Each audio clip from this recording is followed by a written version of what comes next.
sexual purity, morality, and I was actually surprised. I didn't really start reading your blog until shortly before I came over to the Jewish Journal. But what I was surprised to see the other day you had a post about getting action, and what do you think the obligation is of an observant Jew?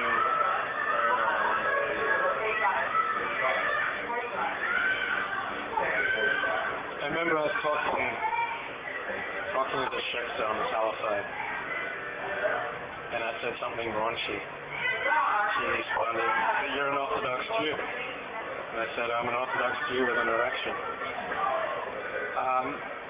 I believe in Orthodox Judaism. Orthodox Judaism is pretty clear that the only place for sex is in marriage. I believe that that's it should be. That for deviation is sinful. So, I also believe that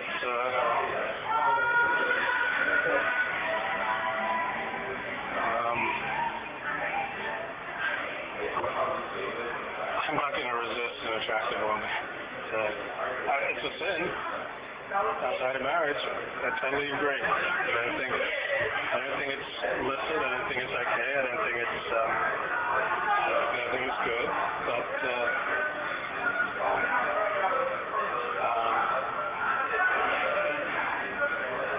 I rarely screw around recklessly anymore. Okay, there was Cheryl Sherman, but I remember in my first year in Los Angeles, I slept with about 20 different women. And I haven't slept with that many women since then, put together. So I went wild my first year here. And then since then I've constrained myself. But how many porn videos did you act in? Or did you act in? Well, I was never had sex in any, and I was never naked in any. I thought you were moving one. Yeah, but I was interviewing people. But you weren't. I wasn't having sex. Oh, okay. Yeah. So yeah, I've never been naked on camera.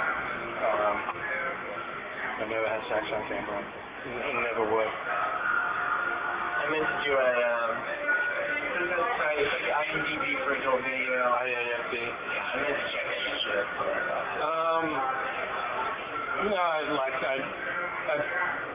There are a lot of movies where they shoot cable versions and hardcore versions.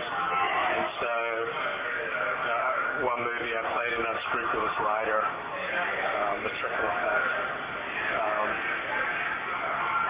Another movie I played at the Basement. I don't know, maybe 6 movies. But as a closed act. Yeah, but always, closed up. It's like the R-rated version of Pirates. Is that right?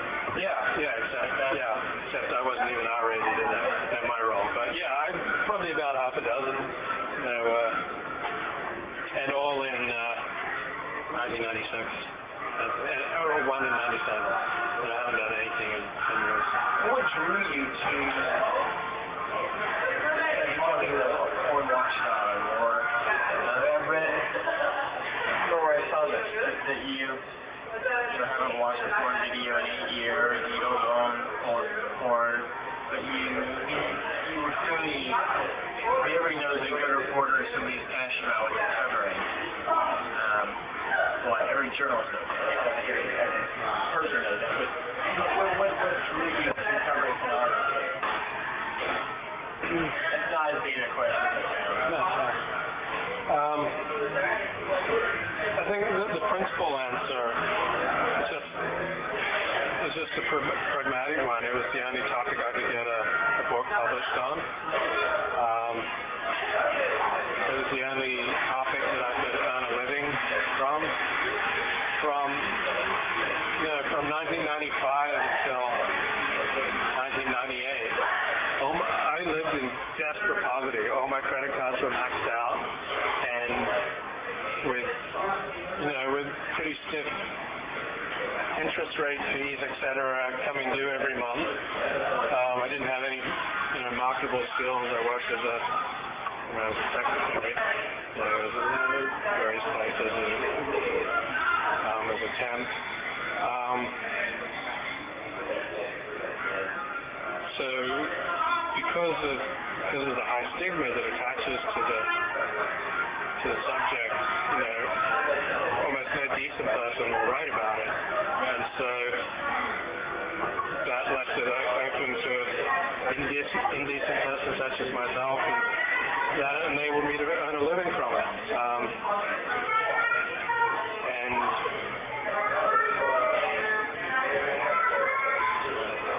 a lot of it just comes down to the money. I mean, when I worked at a radio station, I covered a lot of stories I had no interest in, but it was just a job. It's like you have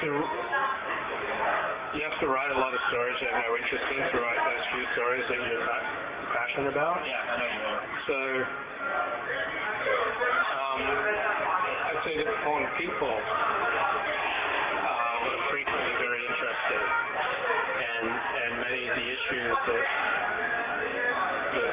develop from pornography, such as the organized crime connection, such as health issues, spread of STDs into general society, obscenity issues, parent-child issues, relationship issues, are fascinating. And if you look at my work, anything I've written on the industry, pretty much in the last 10 years, I don't write about the product itself. I've never been a critic. In my book, I wrote about the product, but I've never really written about it since then. I don't watch porn movies. I don't critique how hot they are. But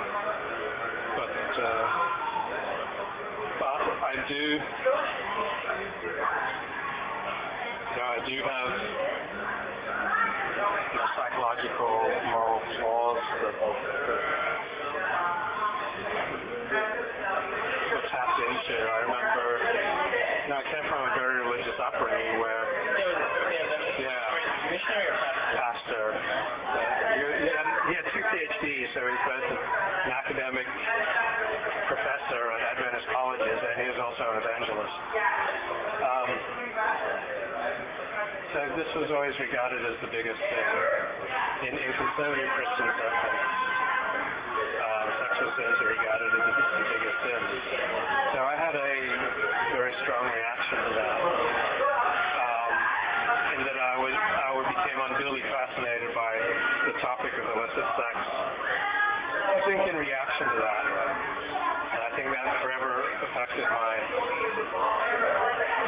psyche.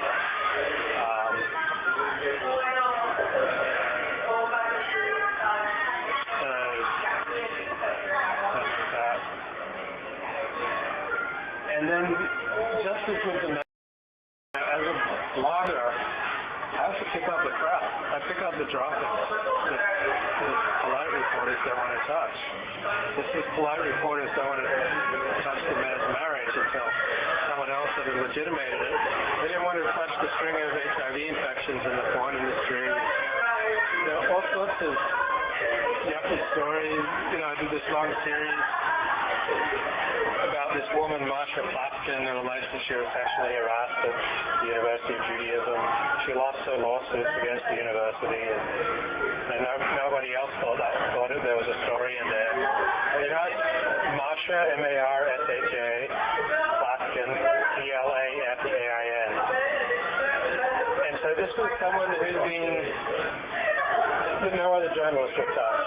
No other journalist was interested in the story. She'd approached the Forward, the Jewish Journal, a lot of people. And, I ended up spending hours and hours and hours and hours and hours with her, detailing her story.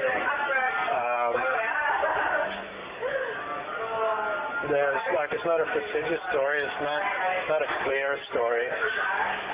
It's just a messy, dirty, uncomfortable story. Particularly when I go to the University of Judaism a lot. I go to a lot of programs there. I've had nothing.